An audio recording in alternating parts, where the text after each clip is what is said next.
السلام عليكم ورحمة الله وبركاته. الحمد لله على نعمه المتوالية، ونشكره سبحانه وتعالى على مننه المتواترة. أفضل الصلوات والتسليمات على سيدنا ونبينا ومولانا محمد سيد أهل الدنيا والآخرة، الذي أكرمه الله بالمعجزات الباهرة، وعلى آله وأصحابه النجوم الزاهرة. أما بعد. Hadirin hadirat rahimakumullah, marilah kita bersyukur kepada Allah, berterima kasih kepada Allah atas segala nikmat dan rahmat yang diberikan kepada kita semua tiada henti. Setiap detik, setiap menit, setiap jam, setiap hari silih berganti nikmat Allah kepada kita. Wa in ta'uddu ni'matallahi la tuhsuha. Jikalau kalian menghitung nikmat Allah, maka kalian tidak akan bisa menghitungnya. Saking banyaknya nikmat-nikmat Allah, sehingga kita kadang-kadang merasa tidak mampu mensyukuri nikmat Allah itu. Karena itu Allah Subhanahu wa taala memberikan kepada kita bimbingan melalui Rasulnya. Apabila kita telah menyadari bahwa nikmat-nikmat Allah yang diberikan kepada kita, bahwa segala kebaikan yang kita terima ini adalah karunia Allah, maka itu sudah cukup untuk diterima oleh Allah sebagai rasa syukur kita kepadanya. Dan Allah maha memberi balasan kepada setiap orang yang bersyukur kepadanya dengan ucapan alhamdulillah lillahi rabbil. Kita tunggu-tunggu syafaatnya di dunia ini sampai di akhirat nanti. Beliau sayyiduna wa maulana Muhammad sallallahu alaihi wa ala alihi wasallam beserta keluarga beliau dan para sahabat beliau semuanya. Amin ya rabbal. Ibu bapak rahimakumullah, di antara nikmat-nikmat Allah yang bercabang dari nikmat-nikmat iman dan Islam adalah nikmat mendapat hidayah dan ingin menebarkan hidayah kepada orang lain, mendapatkan kebaikan dan ingin menebarkan kebaikan kepada yang lain, mendapatkan ilmu dan ingin menyebarkan ilmu itu kepada yang lain. Islam itu adalah nikmat yang paling besar, ibarat sebuah pohon besar yang rindang, yang besar, yang penuh dengan daun-daun, penuh dengan buah-buah. Dan nikmat iman Islam itu memiliki cabang-cabang, ranting-ranting. Salah satu ranting atau cabang daripada keimanan Islam, keimanan dan keislaman adalah seseorang itu dimampukan dan dijadikan memiliki semangat di dalam mengajak kepada kebaikan, mengajak kepada kebenaran. Dalam bahasa Al-Quran, berdakwah kepada Allah, berdakwah kepada ridhonya Allah, mengajak orang kepada kesenangan dan keridhaan Allah. Allah Subhanahu wa taala memuji orang-orang yang senang berdakwah kepada jalan Allah dengan ayat Al-Quran. Allah berfirman, "Wa man ahsanu qawlan mimman da'a ila Allah wa 'amila shalihan." Siapakah orang yang bisa membandingi derajat orang yang dia mengajak kepada Allah, wa 'amila shalihan, dan dia beramal saleh, wa qala innani minal muslimin, dan dia berserah diri kepada Allah Ta'ala. Mengajak kepada jalan Allah dipuji oleh Allah dalam ayat ini sehingga dinafikan orang yang bisa membandingi dia. Man ahsanu di sini ya, man itu kalimat nafiyah. Wa man ahsanu aim, tidak ada yang lebih bagus, tidak ada yang melebihi kebaikan orang yang mengajak kepada kebaikan. Orang yang berbuat baik banyak, tapi yang mengajak orang lain berbuat baik tidak banyak. Orang soleh itu banyak, tapi yang bisa mengajak orang lain menjadi soleh tidak banyak. Karena itu Allah memberikan apresiasi kepada orang yang mau mengajak temannya, mengajak anaknya, mengajak istrinya, mengajak tetangganya, mengajak orang-orang terdekatnya menuju Allah Subhanahu wa ta'ala. Dalam satu hadis Rasulullah juga memberikan satu motivasi. Beliau bersabda, "La'an yahdiyallahu bika rajulan wahida khairun laka min humurin na'am." Kalau engkau mengajak orang kepada jalan Allah, tadinya belum sholat, kita bujuk sampai mau sholat. Tadinya belum mau ngaji, kita ajakin dengan lemah lembut, tahu-tahu sampai mau ngaji. Tadinya belum mau ke masjid, kita bujuk, kita rayu sampai mau ke masjid. Tadinya belum bisa baca Quran, kita rayu, kita bujuk sampai mau ngaji Quran. Kata Nabi, kalau engkau bisa menjadi sebab seseorang itu dapat hidayah, sehingga dia taubat, sehingga dia hijrah, sehingga dia mendekat kepada Allah, maka engkau mendapat pahala melebihi pahala sedekah mobil yang paling mewah. Khairun laka min humurin na'am. Engkau mendapat pahala melebihi pahala sedekah mobil termewah. Zaman dulu orang Arab memiliki tren yang namanya mobil paling mewah atau kendaraan yang paling mewah, onta yang berwarna merah, namanya humurun na'am. Ya, onta yang warnanya kemerah-merahan itu paling mahal, kendaraan yang paling leks zaman itu. Nah, kata Rasul, kalau engkau mampu mengajak orang kepada kebaikan, ya, maka pahalamu itu seperti engkau melebihi engkau bersedekah dengan kendaraan yang paling mahal. Ya, kalau zaman sekarang mungkin ya kita ada orang sedekah mobil harga 10 miliar, ada orang sedekah mobil dengan seharga 5 miliar. Ya, itu kalah sedekahnya, pahalanya kalah dengan pahala kita membujuk orang yang tadinya belum mau ngaji sampai mau ngaji, yang tadinya belum sholat mau sholat, yang tadinya dia jauh dari majelis ta'lim akhirnya senang majelis ta'lim. Ini lebih utama. Karena itu saudara-saudara, ya, kita ayo semangat masuk dalam rombongan orang-orang yang mengajak orang lain kepada kebaikan, kepada Allah Ta'ala. Dalam ayat yang lain Allah Subhanahu wa Ta'ala juga memerintahkan Rasulnya untuk berdakwah. Dalam ayat yang lain Allah mengatakan, ud'u ila sabili rabbika bil hikmati wal mau'izatil hasanah. Hai Muhammad, ajaklah manusia kepada jalan Tuhanmu, kepada Islam. Jalan Tuhanmu Islam, iman. Ini jalannya Allah. Hai Muhammad, ajaklah manusia kepada jalan Tuhanmu bil hikmah, dengan bijaksana, wal mau'izatil hasanah, dan nasihat yang baik.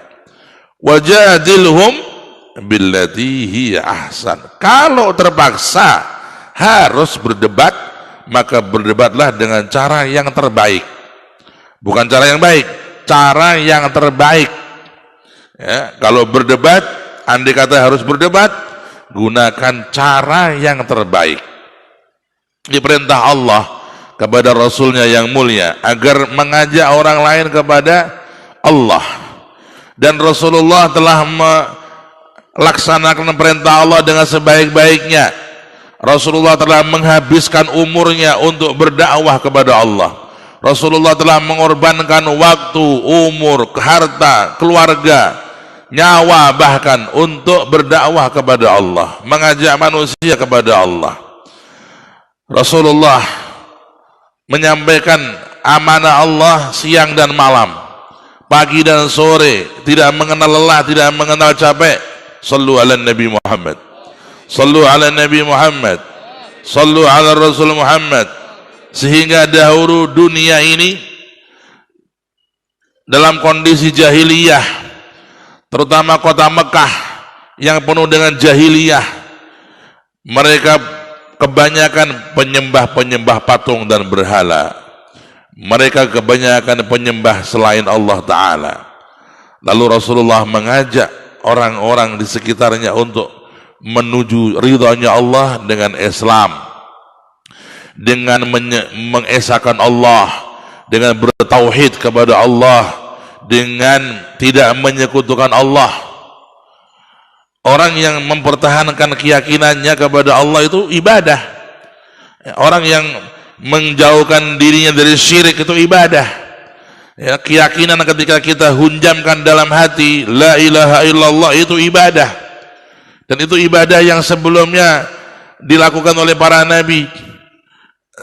Nabi Muhammad pertama kali berdakwah di Mekah tidak ada sholat, tidak ada ibadah ritual sholat, hanya keimanan. Bagaimana mempertahankan iman di tengah-tengah kemusyrikan dan kesyirikan? Bagaimana mempertahankan iman? Pertama, menerima hidayah, menerima ajakan Rasulullah. Fahum Abu Bakrin, orang pertama kali yang beriman kepada Rasulullah dari orang luar selain keluarga adalah Abu Bakar Siddiq radhiyallahu anhu. Kemudian Siti Khadijah, orang pertama yang beriman kepada Rasulullah dari keluarga beliau sallallahu alaihi wasallam wa radhiyallahu anha. Lalu Sayyidina Ali dari kaum remaja dan anak-anak, pertama kali orang yang masuk Islam kepada Rasulullah sallallahu alaihi wasallam. Disusul lagi oleh Zaid bin Harithah dari kaum budak masuk Islam kepada Rasulullah di awal-awal. Zaid bin Harithah, Abu Bakar As-Siddiq, Khadijah Al-Kubra, dan Sayyidina Ali bin Abi Thalib. Ini orang-orang yang paling awal masuk Islam. Cahaya Islam masuk ke hati mereka melalui ajakan Nabi sallallahu alaihi wasallam. Karena itu saudara-saudara, kita meniru Rasulullah. Kalau kita mendapatkan hidayah, janganlah kita simpan untuk diri kita sendiri. Ajaklah anak kita, ajaklah istri kita, ajaklah keluarga kita, ajaklah orang-orang terdekat dengan kita menerima hidayah Allah, menerima cahaya Allah subhanahu wa ta'ala yang akan membuat mereka selamat dunia akhirat, akan membuat mereka bahagia dunia akhirat. Tidak ada kebahagiaan yang sejati kecuali dengan taat kepada Allah dan dengan mengikuti Allah subhanahu wa ta'ala. Tidak ada keselamatan di dunia dan akhirat kecuali melalui pintunya Rasulullah, mengikuti ajaran Rasulullah Muhammad sallallahu alaihi wasallam. Karena itu Bapak Ibu, semangatlah kita mengajak orang lain kepada Allah. Yuk kita mencari potensi-potensi bagaimana kita bisa mengajak orang-orang terdekat kita menuju Allah, ridhanya Allah, mengamalkan keislaman, keimanan. Sayyidina Abu Bakar Siddiq radhiyallahu anhu itu teman Rasulullah bermain, teman Rasulullah dolanan, basa Jawa. Ya, Rasulullah dulu berteman dengan tiga orang berteman akrab, Abu Jahal, Abu Bakar, dan Kanjeng Nabi. Mulai kecil bareng-bareng, mereka seumuran. Ya beda setahun 2 tahun. Abu Jahal, Abu Bakar, Kanjeng Nabi. Ini teman dari mulai kecil, mulai remaja. Abu Jahal ketika diajak oleh Rasulullah untuk masuk Islam, dia menolak. Dia ingkar. Dia takut kehilangan pamor. Muhammad kok ngajak saya masuk Islam, nanti saya diomongin sama orang menjadi pengikutnya Muhammad. Nah, gengsi dia. Dia menolak Islam karena kegengsiannya, karena kesombongannya, takut kehilangan pamor, takut kehilangan kedudukannya. Ini Abu Jahal yang bernama asli Amr bin Hisham. Amr bin Hisham, ya, dia tahu Nabi Muhammad orang yang jujur dari kecil. Dia tahu Nabi Muhammad orang yang tidak pernah tersentuh kemaksiatan dari kecil. Dia tahu bahwa Nabi Muhammad itu benar, tapi dia tidak mau mengikuti Nabi Muhammad karena pengingkaran, karena dia sengaja menolak, takut kehilangan pamor atau kalah pengaruh di kota Mekah. Dan ini ya, adalah penyakit yang selalu dihembuskan oleh setan kepada kita. Kalau kita dapat nasihat dari orang, kadang-kadang karena suatu hal kita tahu itu benar, kita menolaknya karena suatu sebab. Kita takut kalah pamor, atau takut kehilangan kehormatan kita, atau takut dikatakan kita ini orang yang terlihat bodoh, padahal kita tahu itu benar, kita tolak.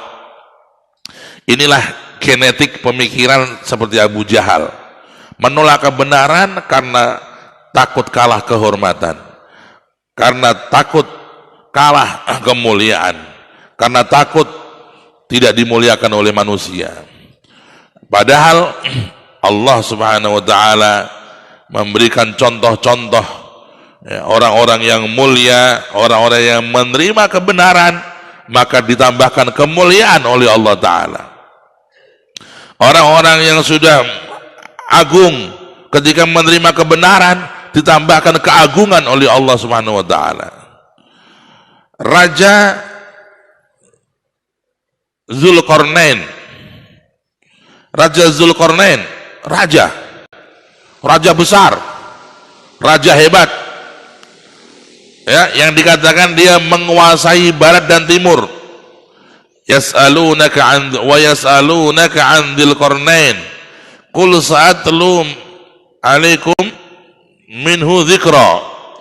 Ya, mereka bertanya tentang Raja Dzulqarnain. Kata Allah, akan aku ceritakan sebagian dari kisah Dzulqarnain.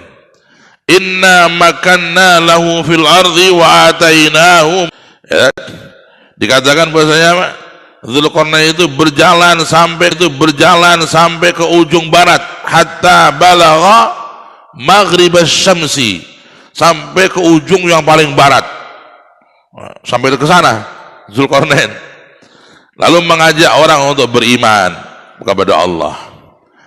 Kemudian sampai ke ujung timur, hatta balagha matli'asy syamsi, sampai ke ujung paling timur, tempat terbitnya matahari, ujung timur, sampai ke sana, ya, menguasai barat dan timur.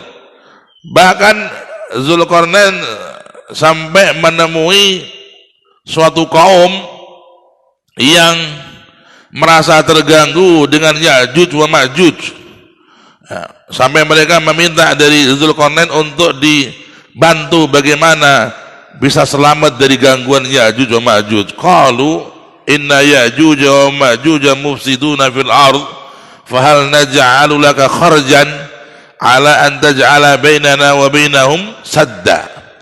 Hai Raja Dzulqarnain, kami ini terganggu dengan Ya'juj wa Ma'juj ini, ya, makhluk yang merusak segalanya, itu namanya Ya'juj wa Ma'juj.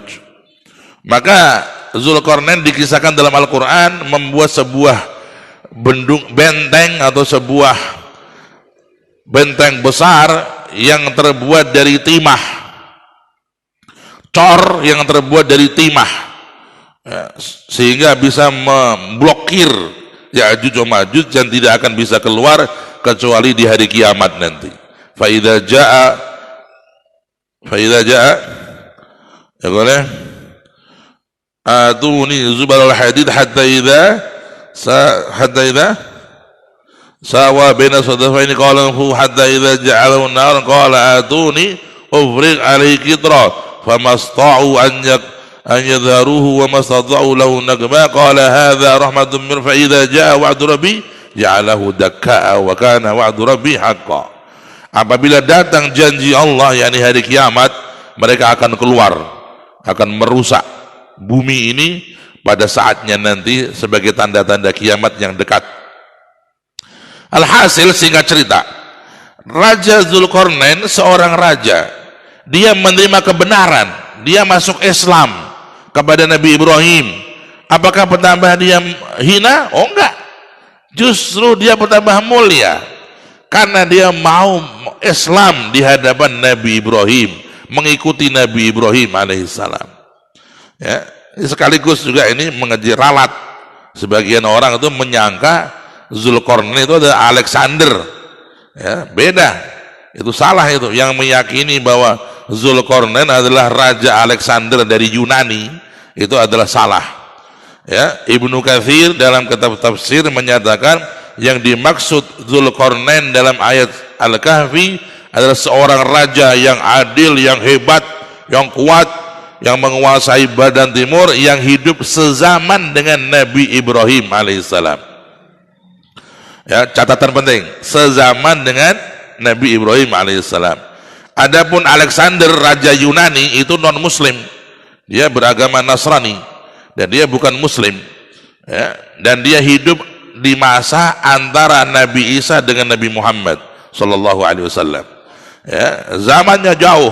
Zulkarnain di zaman Nabi Ibrahim, Alexander Yunani antara Nabi Muhammad dengan Nabi Isa, sudah di zaman Masehi. Nah, ini untuk menjadi catatan penting supaya tidak salah. Ya, walaupun pakaiannya Alexander ini menyerupai Zulkarnain, dia pakai pakaian yang sungu dua itu. Ya, sebagian ilmuwan ada yang terkecoh, salah paham, menganggap Alexander Yunani itu dianggap sebagai Zulkarnain yang di surat Al-Kahfi.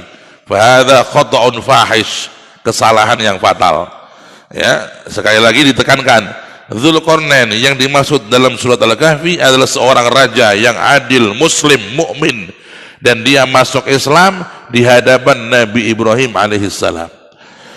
Ma'asyiral muslimin rahimakumullah, orang yang mendapatkan nikmatan kemuliaan sebagai raja, sebagai pejabat, ketika dia menerima agama Allah, menerima Islam, bukan dia malah justru berkurang kemuliaannya seperti yang dikhawatirkan Abu Jahal, sehingga dia nggak mau menerima Islam karena khawatir kemuliaannya berkurang.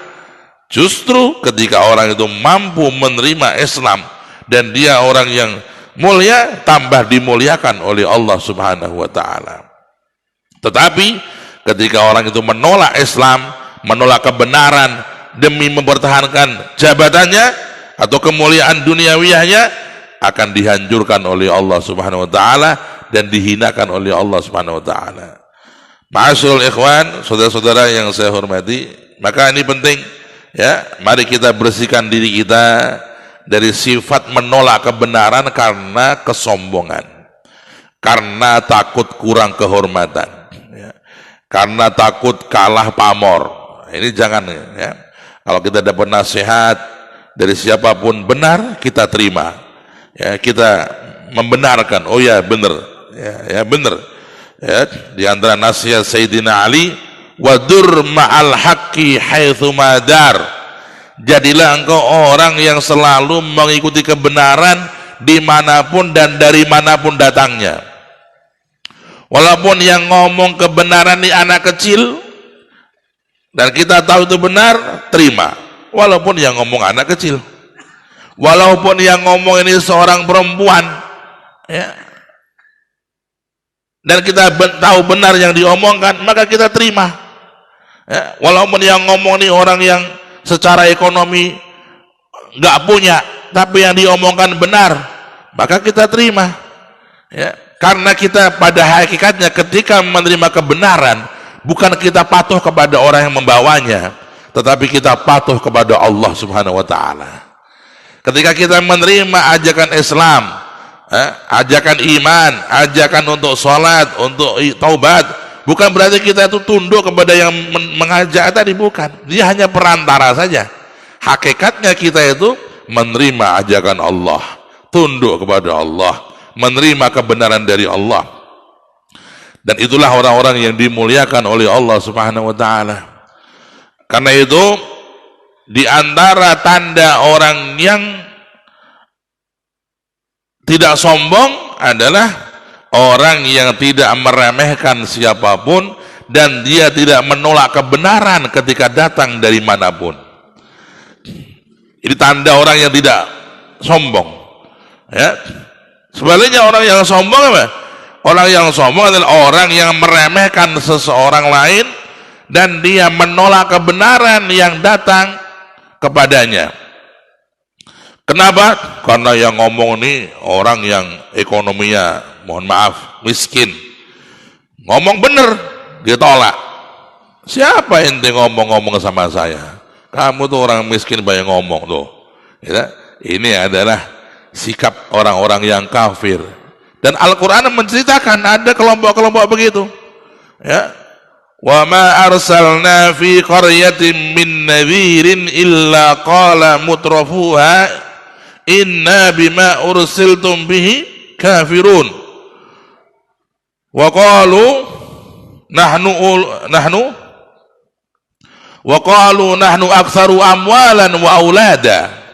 Ya, orang-orang kafir kepada para nabi ngomong, para nabi, kalian mengajak kami beriman kepada Allah, ya, kalian ngajak kami Islam, ya, kami nggak mau ngapain kita ikut kalian? Wong kita ini di kampung sini, di negeri ini orang-orang paling kaya, kita ini orang yang miliarder, kita ini adalah kelompok-kelompok yang paling disebut miliuner. Ngapain kita ngikutin ajakanmu orang-orang miskin? Tuh, ini bahasa ini sudah ada di zaman dulu, ya, menolak kebenaran, ya, menolak keimanan, ya, dengan bahasa-bahasa, karena yang membawa orang miskin ditolak, yang membawa orang yang nggak punya ditolak, padahal dia tahu yang dibawa ini kebenaran. Maka akhirnya mereka dihancurkan oleh Allah Subhanahu wa taala. Ma'asyiral muslimin rahimakumullah, ya. Maka penting kita itu menjadi orang yang berusaha menerima nasihat, menerima pendapat yang benar, walaupun datang dari orang yang di bawah kita. Seperti Rasul, Allahumma sholli ala Muhammad. Kanjeng Rasul itu beliau mencontohkan bagaimana menerima nasihat orang yang di bawah beliau. Apakah enggak cukup satu keteladanan yang indah? Rasulullah memutuskan suatu keputusan yang besar dalam perang Parit, perang Khandaq, dengan menerima usulan seseorang yang dia bukan orang asli Madinah. Salman Al-Farisi itu orang pendatang dari Persia. Salman Al-Farisi dari Persia. Ya, ketika Madinah akan dikepung dengan 10.000 tentara, akan diserang dengan 10.000 tentara, aliansi dari Mekah akan menghabisi Madinah di tahun keempat. Mereka datang ingin menghabisi Madinah. Madinah hanya 3.000 orang, 4.000 orang. Ini datang 10.000. Rasulullah langsung rapat, ya, rapat dengan para sahabat. Bagaimana pendapat? Apakah kita ini keluar menghadapi mereka? Jumlah mereka 10.000, kita paling banyak tentara hanya 1.000. Wah, konyol wahai Rasulullah, kalau kita keluar kita konyol. 10.000 lawan 1.000 ludes kita. Kalau kita bertahan gimana? Bertahan juga resiko, karena mereka penuh dengan senjata, penuh dengan berbagai pedang dan kuda. Kita cari pendapat. Salman berkata, wahai Rasulullah, kami di Persia memiliki satu strategi. Kalau musuh terlalu banyak, maka kita berusaha bertahan dan kita membuat parit, sehingga mereka tidak akan mampu masuk ke negeri kita. Ketika disampaikan itu, Rasulullah setuju, para sahabat akhirnya setuju dan mengikuti pendapat Salman Al-Farisi radhiyallahu anhu. Lihat bagaimana Rasulullah menerima pendapat, tidak menolak. Oh, kamu ini orang mana? Imigran. Jadi sekarang bahasa-bahasa yang didesus-desuskan oleh orang-orang yang ingin menyekat-nyekat orang-orang anak-anak bangsa kita. Ya, ini Arab, ini Cina, ini semua ada kebodohan yang akan menghancurkan persatuan negara bangsa kita dan negara kita ini. Ya, ini turunan Yaman, ini turunan Arab, ini semua adalah kalimat-kalimat kebodohan yang akan menghancurkan kebersatuan bangsa kita. Maka jangan kita ikuti. Ini jahiliyah modern yang disusupkan oleh orang-orang yang ingin merusak negara kita dan persatuan kita. Rasulullah ketika melihat pendapatnya Salman ini bagus, diterima. Kebenaran diterima, bagus itu. Ya, sahabat-sahabat setuju. Singkat cerita, akhirnya dibuatlah parit ya, sepanjang sekian kilo. Dan akhirnya Madinah tidak bisa diserang oleh 10.000 tentara kafir Quraisy. Mereka tertahan di luar, nggak bisa masuk. Warna itu lebar, hampir sekian puluh meter. Kuda pun nggak akan mampu untuk melompati jurang selebar itu. Walhasil di sini benang merahnya bagaimana Rasulullah menerima pendapat seorang sahabat yang saat itu dikatakan dia sendiri di Madinah, dia orang Persia sendiri, nggak ada punya pengikut, nggak ada punya teman orang Persia, hanya Salman saja orang Persia. Tapi karena pendapatnya benar, diterima. Inilah pemimpin yang baik. Ya, sekarang banyak kita punya pemimpin kalau dinasihatin marah, ya, pejabat, bupati, atau mungkin gubernur, atau bahkan mungkin menteri, bahkan mungkin presiden. Ya, kalau dinasihatin, marah. Dikasih pendapat yang benar, nolak. Ini adalah kesombongan. Wal'iyadzubillah. Na'udzubillah min dzalik. Ya, karena itu Bapak Ibu, kita penting untuk mendidik diri kita, anak-anak kita, untuk generasi yang akan datang. Apabila nasihat datang, kita terima dengan lapang dada, kita terima dengan senang hati. Hakikatnya itu adalah hadiah dari Allah untuk kita. Ya, apapun, dalam urusan agama, dalam urusan satu hal yang penting untuk kehidupan kita, ya, ada hal tentang keluarga kita, dikasih nasihat begini-begini, ya, maka kalau kita menerima nasihat, beruntung. Nah, Sayyidina Umar bin Khattab radhiyallahu anhu sebagai khalifah yang pemberani, yang ditakuti oleh Raja Romawi, ya, Sayyidina Umar ini disebut namanya depan Raja Romawi, langsung rajanya gemeter. Umar bin Khattab, ya, yang menundukkan kerajaan Romawi di Syam, itu Umar bin Khattab. Yang membuka dan menundukkan Raja Persia, Umar bin Khattab. Umar bin Khattab sahibul futuhat, beliau memimpin sebagai khalifah hanya 10 tahun, mampu menundukkan Palestina menjadi negara Islam, Lebanon sampai Syria sampai Persia, seluruh semenanjung Arab sampai Persia masuk Islam, menjadi negeri Islam di tangan Sayyidina Umar bin Khattab. Karena itu beliau disebut sebagai sahibul futuhat, pemimpin yang membawa kemenangan besar. Sayyidina Rasulullah waktu Sayyidah Islam masih sekitar Jazirah Arab saja, belum sampai ke Syria. Ketika Sayyidina Umar, Syria masuk ke negeri Islam, kemudian Lebanon, kemudian Palestina, Al-Aqsa, sampai ke Persia. Itu zaman Sayyidina Umar bin Khattab. Dikenal oleh dunia keperkasaannya, kehebatannya, ya. Walakin lihat bagaimana keteladanan beliau ketika menerima nasihat. Ketika beliau dalam mimbar memberikan ceramah, beliau mengatakan, wahai kaum muslimin, janganlah kalian itu mempermahal mas kawin. Di zaman Sayyidina Umar pernah terjadi beliau melarang orang menaikkan mas kawin, ya, sehingga Sayyidina Umar mematok mas kawin itu dengan ukuran tertentu. Ketika dipatok mas kawin oleh Sayyidina Umar, ada yang senang, ada yang gelisah. Yang gelisah protes kepada Sayyidina Umar. Ada seorang perempuan protes, wahai khalifah, kenapa jenengan melakukan sesuatu yang Rasulullah tidak melakukan? Rasulullah nggak pernah mematok harga mas kawin. Ya, mas kawin itu biarkan masing-masing adat punya adatnya, masing-masing kelompok ada adatnya, masing-masing keluarga punya ukurannya. Ya, mas kawinnya petani beda dengan pedagang, pedagang beda dengan kiai, kiai beda dengan pengusaha pejabat. Manusia tidak sama. Karena itu Rasulullah hanya mengatakan jangan mempermahal mas kawin, tapi nggak mematok harga. Ya, Rasulullah hanya mengatakan mudahkan mas kawin, tapi Nabi nggak menyebut nominal. Allahumma sholli ala Muhammad. Ketika Sayyidina Umar menyebutkan nominal, sebagian resah.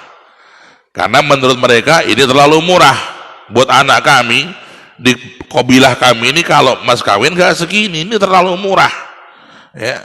Ketika itulah Sayyidina Umar kemudian menarik keputusannya dan membiarkan mahar itu, mas kawin itu sesuai adat dan budaya daerah masing-masing. Yang penting dianjurkan untuk tidak terlalu mahal dan tidak terlalu memberatkan orang yang akan menikah. Ya, ini contoh bagaimana seorang pemimpin besar mau menerima nasihat bahkan dari perempuan. Sampai dikatakan dalam satu pepatah, asabat imro'ah wa akhta'a Umar. Ternyata Umar bin Khattab salah, ya, dinasihatin oleh seorang perempuan, dia mengaku salah. Wahakadha. Ya, ini contoh, ya. Karena itu ya, Sayyidina Umar ini maksudnya bagus supaya orang itu mudah menikah, biar mas kawinnya nggak mahal-mahal, dipatok dengan harga tertentu. Tetapi ya, ternyata ada yang tidak nyaman. Ya, karena itu mas kawin sampai sekarang oleh ulama tidak dipatok dengan jumlah. Ya, intinya mas kawin itu semakin ringan semakin baik.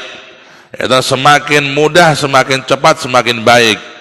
Jangan terlalu mahal sehingga mempersulit orang yang akan menikah atau memberatkan orang yang akan menikah. Ya, kalau dulu zaman saya di Saudi itu, wow, mas kawin itu kalau uang sini ya kira-kira 100 juta. Ya, 100 juta ya tayangan kabeh. Orang wani nikah wong-wong 100 juta, ya. Itu sampai pernah waktu saya haji atau umrah gitu, itu khotib di Masjidil Haram itu bertema tentang bagaimana mas kawin tidak boleh mahal-mahal. Ya, dan dari situ mulai ada perubahan. Sekarang sudah mulai ada perubahan di Saudi, mas kawin tidak semahal zaman dulu. Tapi tidak dipatok juga, karena masing-masing keluarga punya ukuran. Kabilah ini punya ukuran, daerah ini punya ukuran. Indonesia alhamdulillah ya, termasuk sing paling enteng bab mahar, ya. Malah ono wong nikah ki mahare mok 1.000 rupiah tahun 86 lho, ojo tahun iki ya ta. Kula gadah abah kula niku nate nikahke santri, kula umur 10 tahun tak rungokke, ya. Basa Jawa, sampean tak nikahke karo fulana mas kawine 1.000 rupiah, nggih kula tampi 1.000 rupiah.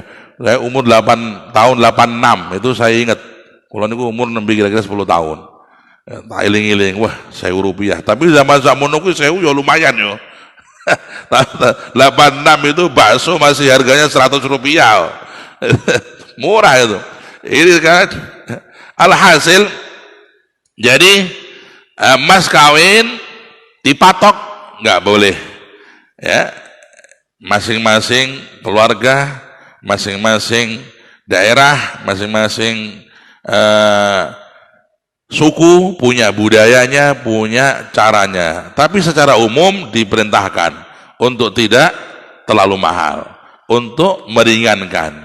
Qala Nabi sallallahu alaihi wasallam, abrakun nisa aisaruhunna mahra.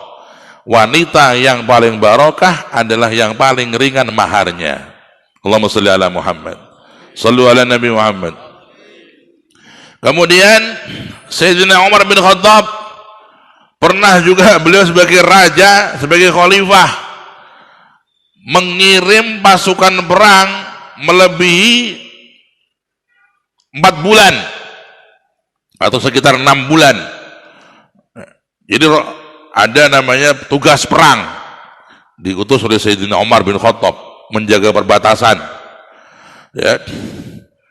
Suatu ketika Sayyidina Umar bin Khattab itu keliling ke kota Madinah ngecek rakyatnya. Nah ini kalau zaman sedhisik niku rojo-rojo niku masya Allah, nek bengi gak tahu turu. Ya, malam mereka tuh sempat sholat tahajud, sempat juga baca Quran, masih sempat juga untuk ngecek rakyat. Ya, masuk kampung-kampung, menyamar. Sayyidina Umar menyamar. Masuk di suatu kampung, ada satu perempuan, dia bersyair. Dalam syairnya itu dia berpantun, intinya si perempuan ini menangis karena kangen suaminya. Kangen suaminya. Sampai nangis yang luar biasa. Kemudian setelah kejadian itu Sayyidina Umar bertanya kepada perempuan-perempuan di kota Madinah, sebenarnya kalian tuh sebagai istri paling lama itu berapa lama bisa ditinggal oleh suaminya? Para perempuan berkata, wahai khalifah, kami ya jangan sampai melebihi 4 bulan. Ya, kalau 6 bulan tuh kelamaan, apalagi 1 tahun, kasihan. Ya toh, wong lanang ditinggal bojone 6 sasi sampai setahun itu sudah kasihan. Ya toh, apalagi yang perempuan ditinggal oleh suaminya, ya toh, apalagi kalau itu di awal-awal nikah, bahasanya nganten anyar. Ya toh, kan longso niku. Lagi di akad nikah langsung pisah. Niku mesake. Terus niku Sayyidina Umar bin Khattab setelah mengadakan survei kepada kaum wanita di Madinah, akhirnya beliau memberikan keputusan dan menarik dan menghapus keputusan yang sebelumnya. Beliau kalau mengirim tentara untuk menjaga perbatasan tidak lebih dari 4 bulan, 4 asyhur. Ini apa itu? Zaman Sayyidina Umar bin Khattab radhiyallahu anhu, di mana beliau tadinya kalau mengirim tentara sampai 6 bulan, bahkan kadang-kadang lebih, lalu menjadi sunnah muttabaah, menjadi sunnah yang diikuti oleh para ulama setelah beliau, bahwa mengirim tentara pasukan di pedalaman atau di perbatasan dipisahkan dari istrinya tidak lebih dari 4 bulan, 4 asyhur. Inilah bagaimana contoh seorang pemimpin menerima pendapat dan menerima masukan dari rakyatnya, bahkan dari kaum wanita. Ini contoh-contoh yang indah, yang mulia. Saudara, jadi kita ayo menerima kebenaran apabila datang kepada kita, siapapun itu yang menjadi perantaranya, siapapun yang ditunjuk oleh Allah sebagai pembawanya. Jangan sampai kita ini menolak kebenaran, akibat kita ini merasa sombong, merasa lebih hebat daripada orang yang membawa kebenaran tadi. Ya, maka penting untuk diteladani akhlak-akhlak yang mulia yang dicontohkan oleh Sayyidina Umar bin Khattab dan dicontohkan sebelumnya oleh Kanjeng Nabi Muhammad sallallahu alaihi wasallam. Ma'asyiral ikhwan rahimakumullah. Kemudian Rasulullah berdakwah. Orang yang pertama kali menerima adalah Abu Bakar Siddiq, teman dekat, dan dia mendapat cahaya iman sampai Rasulullah mengatakan, tidaklah aku menawarkan Islam kepada seseorang kecuali dia mikir-mikir dulu, kecuali Abu Bakar Siddiq. Ma'aratul Islam ala ahadin illa wa taraddat illa Abu Bakar. Aku tidak pernah menawarkan untuk masuk Islam kepada siapapun kecuali dia mikir-mikir dulu, tak mikir sih, atau dia sejenak, kecuali Abu Bakar Siddiq. Langsung ketika dikatakan Abu Bakar, apakah kamu masuk Islam? Langsung syahadat, asyhadu an la ilaha illallah wa anna Muhammadan Rasulullah. Nggak pakai mikir. Kenapa? Karena saking yakinnya kepada Rasul. Allahumma sholli ala Muhammad. Saking percayanya kepada Rasul, Allahumma sholli ala Muhammad. Dia mendapat cahaya iman tadi. Dia sudah tahu dari kecil gaul dengan Nabi Muhammad, gak pernah bohong. Dia tahu dan dia faham bagaimana temannya yang namanya Muhammad ini gak pernah nyembah berhala, gak pernah wine wanita, gak pernah minum khamr, nggak pernah nonton yang jelek, nggak pernah berbuat apapun. Beliau maksum dari mulai kecil sudah dijaga oleh Allah, nggak pernah berbuat maksiat. Abu Bakar Siddiq tahu dan dapat hidayah, maka langsung Islam, nggak pakai mikir-mikir. Ya. Ini adalah nikmatul hidayah. Maka kita yang dapat dari Allah nikmat hidayah, ngaji, dapat hidayah untuk kita senang ilmu, senang bersanggup akhirat. Ya, kita duduk di sini 1 jam lebih sedikit untuk cari bekal akhirat. Karena kita yakin ada akhirat. Nah, kita ngaji di sini kalau nggak yakin akhirat buat apa? Capek kita. Enak kita jalan-jalan, enak kita jogging, enak kita kuliner. Tapi kita yakin duduk di sini 1 jam lebih sedikit kita akan dijanjikan oleh Allah pahala dan derajat yang tinggi di sisi Allah. Amin Allahumma. Allah sudah mengatakan, yarfa'illahu alladhina amanu minkum walladhina utul ilma darajat. Allah mengangkat derajat orang yang beriman dengan derajat yang tinggi. Beriman dapat derajat yang tinggi. Lalu Allah mengangkat orang yang berilmu, termasuk dari itu yang mencari ilmu, dengan derajat yang berlipat-lipat daripada mereka yang beriman.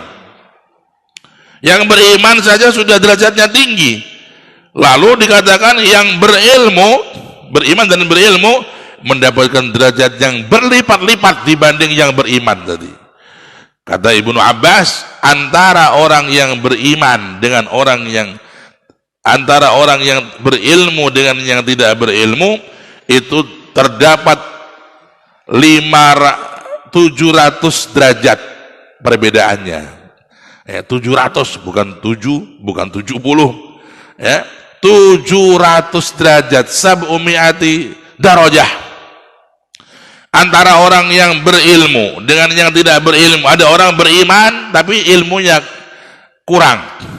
Ada orang beriman ilmunya banyak.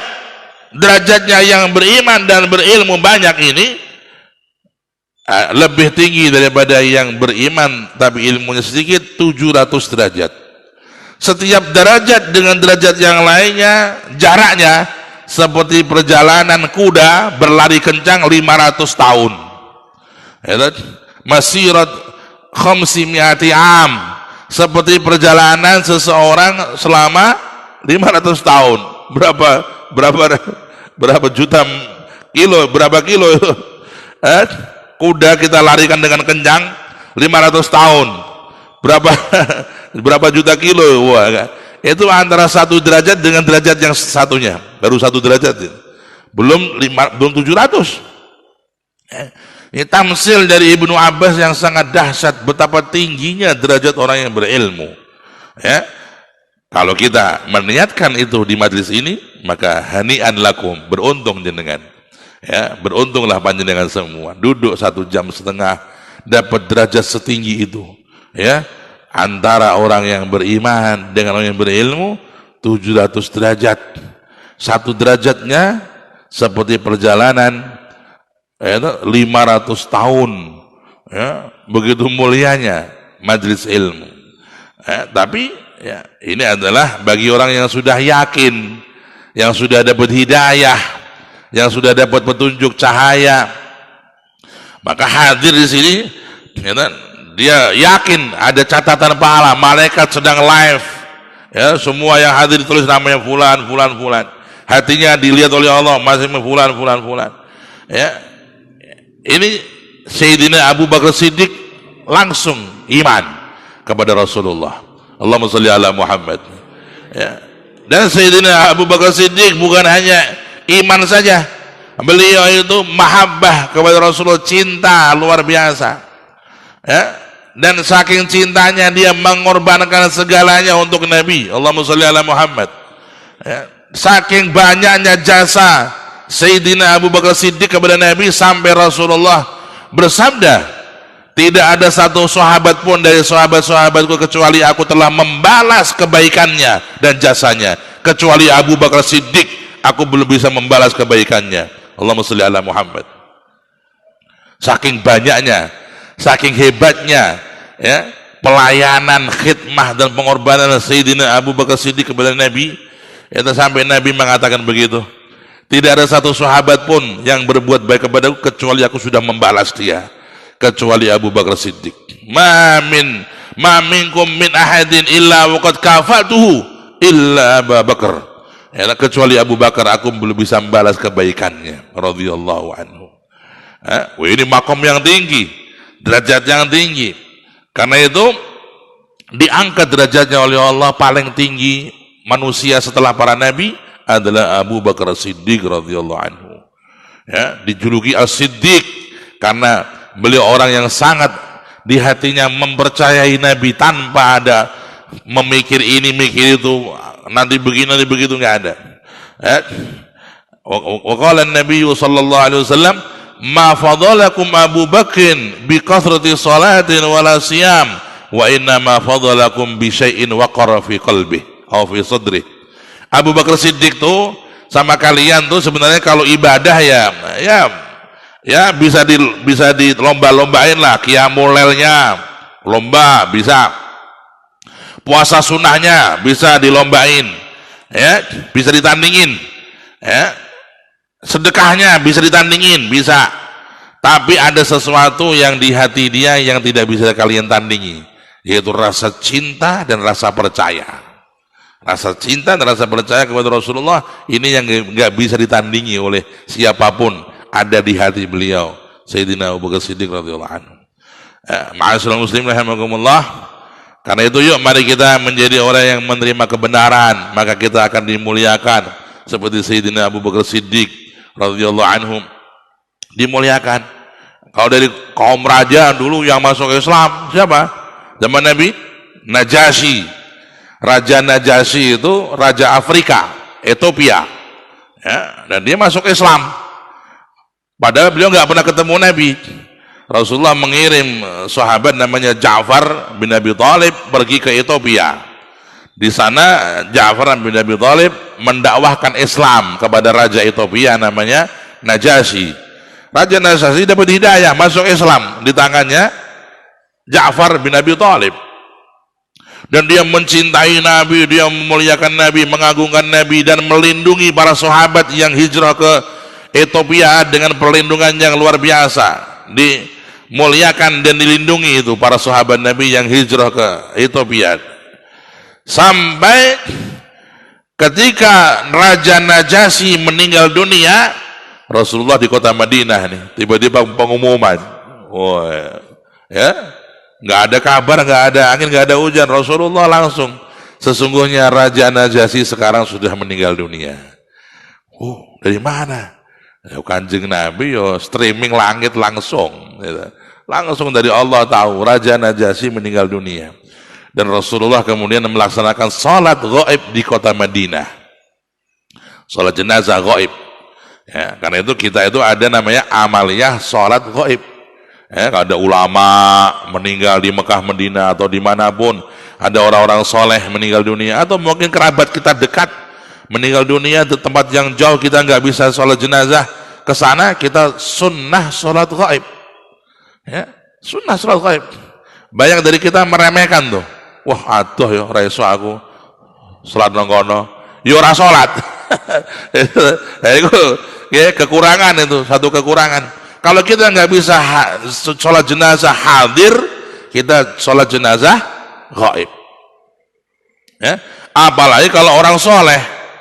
Ya, karena apa? Karena kita kepingin dapat ampunan Allah. Barang siapa yang sholat kepada jenazah yang diampuni oleh Allah, maka yang mensolati dapat ampunannya Allah.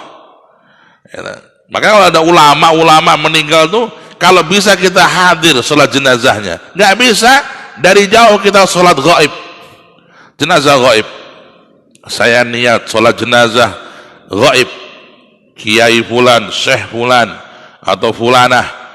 Allahu Akbar, kita takbir, kemudian baca Fatihah, takbir lagi, kemudian baca salawat, takbir lagi, kemudian baca Allahumma gfirlahu warhamhu sampai akhirnya, kemudian takbir lagi, kemudian salam, selesai, dapat pahala besar sholat ghaib. Nah, apalagi kalau ulama-ulama atau wali-wali ulama-ulama meninggal dunia, kita nggak ikut sholat ghaib, wah sayang, 1000 sayang. Ya, ini salah satu amalia yang perlu dihidupkan. Salat gaib, itu jenazah yang jauh, ini bagus. Rasulullah mengamalkan. Allahumma sholli ala Muhammad. Ketika Raja Najasyi meninggal di Ethiopia, Rasulullah pengumuman di Madinah, para sahabat, ada kabar duka, Raja Najasyi meninggal dunia. Kemudian Rasulullah sholat jenazah gaib atas Najasyi tersebut. Faya ma'asyarul muslimin rahimakumullah. Ya, ini bagaimana orang-orang yang mulia, para pejabat atau orang-orang yang ternama, ketika mendapatkan kebenaran dan menerimanya, tambah mulia, bukannya berkurang mulia, tapi tambah mulia. Ketika mendapat nasihat, menerimanya, maka bertambah mulia. Ketika diajak kepada kebaikan, menerima, bertambah mulia. Sebaliknya kalau dia menolak, maka akan dihinakan oleh Allah Ta'ala, karena menolak kebenaran adalah perilaku orang-orang yang ingkar, perilaku orang-orang yang kufur nikmat kepada Allah Subhanahu wa Ta'ala. Bapak Ibu rahimakumullah, ya, mari kita semua mendaftarkan diri menjadi pengajak kepada kebaikan, dakwah. Ya Allah, saya mulai hari ini berniat untuk mengajak kepada kebaikan dengan lesannya, dengan tulisannya, dengan medsosnya, dengan apa saja yang kita mampu, yang dititipkan oleh Allah kepada kita. Ya, jangan kita sia-siakan. Bahkan kata para ulama, di antara yang menjadi sebab orang panjang umur kalau dia niat hidupnya untuk manfaat berdakwah. Ya, ada satu orang sakit parah, divonis oleh dokter mau mati itu, ya, didatangi sama orang soleh, ada ulama datang, Pak, kalau mau panjang umur nanti kalau sembuh, ya, niat berdakwah, mengajak kepada kebaikan. Dia niat, subhanallah, vonis dokter langsung hilang, nggak manjur, ya, sehat, sembuh sakitnya, Allah Maha Kuasa. Dan lalu dia panjang umurnya sampai sekian tahun, bertambah panjang umurnya. Itulah isyarah ayat Al-Quran, wa amma ma yanfa'un nasa fayamkuthu fil ard. Dan siapapun orang yang dia kepingin bermanfaat bagi banyak orang, maka dia akan diawetkan umurnya oleh Allah. Al-Quran, Pak, Al-Quran tuh, Pak, ya, mau awet hidup di dunia, niatlah hidup kita untuk manfaat bagi orang lain.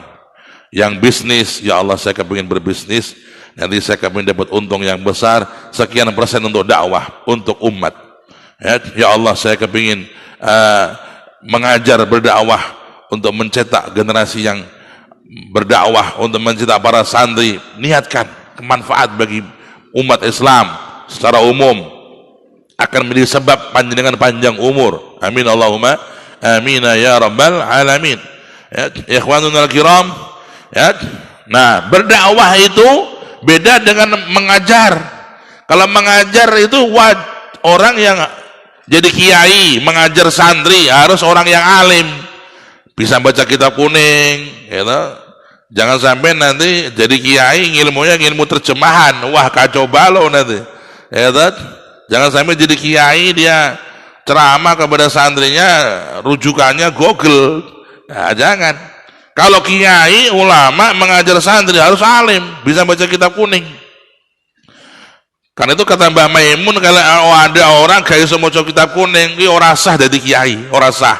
Ya toh, senajan dia nawa itu dadi kiai. Ya, tapi gak iso maca kitab kuning ora sah. Ya toh, gak sah. Harus bisa baca kitab kuning, kitab gundul. Ya, tapi kalau berdakwah, mohon maaf, berbeda dengan kiai. Dakwah itu mengajak kepada kebaikan, kepada kebenaran. Nggak syarat harus kiai, walaupun santri, walaupun jamaah, ya ngajak. Ya Allah, kula niki nggih mboten kiai, tapi kalau kepengin ngajak tiyang sanes datang ke Sainan, monggo. Ya, makanya kata guru kami Sayyiduna Al-Habib Zain berkata, orang berdakwah nggak harus alim alamah, orang berdakwah nggak harus jadi kiai dulu yang hebat. Orang berdakwah nggak harus dia itu apal fikih ini, fikih itu, ayat ini, ayat itu, apal Quran dulu, apal hadis itu, enggak. Ya, berdakwah itu yang penting syaratnya dua. Kata guru kami Al-Imam Al-Habib Zain, satu, dia orang yang telah mendapat hidayah, melalui guru yang bersambung sanad dengan Kanjeng Nabi sallallahu alaihi wasallam. Yang kedua, dia ikhlas, orang yang tidak membutuhkan balasan, tanpa pamrih. Ya, disebut dalam Al-Qur'an ini, ya, ittabi'u man la yas'alukum ajran wa hum muhtadun. Hai masyarakat, hai bangsaku, ikutilah mereka para dai, ikutilah ajakan orang-orang yang mereka itu enggak butuh balasan, enggak butuh satu upah. Mereka tanpa pamrih, mengajak karena Allah, lillahi ta'ala. Dan mereka orang-orang yang punya sambungan guru dengan guru-guru yang bersambung kepada Rasulullah. Allahumma sholli ala Muhammad. Ya, ini aja syaratnya dua. Kalau jenengan mengajak kepada kebaikan dengan dua syarat ini sudah cukup. Ya, aku krungu saka ulama iki, kiai iki, nasihatnya begini, kita share. Ya, ada satu kiai fulan-fulan nasihatnya begini, kita sebarkan. Itu dakwah. Dan kita lillahi ta'ala. Ya, itu sudah cukup sebagai syarat dakwah. Ya, satu, lillahi ta'ala, enggak cari dunia, enggak cari selain Allah. Dua, memiliki hidayah yang bersambung kepada gurunya, terus ke guru-guru yang sebelumnya sampai kepada Gusti Kanjeng Nabi Muhammadin sallallahu alaihi wasallam. Nafa'anallahu wa iyyakum. Semoga Allah memampukan kita untuk berdakwah kepada Allah, mengajak kepada kebaikan, dan semoga Allah SWT mengampuni dosa-dosa kita, membuka hati kita dan menerangi hati kita, dan semoga Allah membuka pintu-pintu hidayah yang sebanyak-banyaknya kepada kita semua, kepada anak-anak kita, kepada keluarga kita, kepada handai tolang kita, kepada semua masyarakat kita, dan semoga Allah SWT menjadikan majlis ini sebagai wasilah kelak kita di hari kiamat termasuk orang-orang yang selamat dari api neraka, selamat dari siksa kubur, dan masuk ke surga Allah SWT. Semoga Allah SWT menerima hajat-hajat kita, niat-niat kita dengan rahmatnya, dan semoga Allah SWT memberikan kepada kita istiqamah dalam kebaikan, istiqamah dalam kebenaran, dan kita bisa menjauhi kemaksiatan, dan semoga Allah mengizinkan kita untuk bisa menikmati lezatnya ibadah salat, menikmati lezatnya Al-Quran, menikmati lezatnya zikir, menikmati lezatnya ingat kepada Allah, lezatnya dekat kepada Allah, dan pada saatnya nanti Allah berikan kepada kita husnul khatimah, akhiran yang terindah, yang ternikmat, bertemu Allah dalam keadaan diridhai, disayangi, diampuni semua dosa-dosa kita. Amin ya rabbal alamin. Allahumma taqabbal hadhihi da'awat wa haqiq lana al-bisharat wa ajjil lana bil bisharat wa haqiq lana al-bisharat. Allahumma ballighna kullal umniyat bi jahin nabi khairil bariyat wa bi rahmatika ya karim ya rahim ya tawwab. Wa sallallahu ala nabi Muhammad wa alihi wasallam walhamdulillahi rabbil alamin. Al-Fatihah.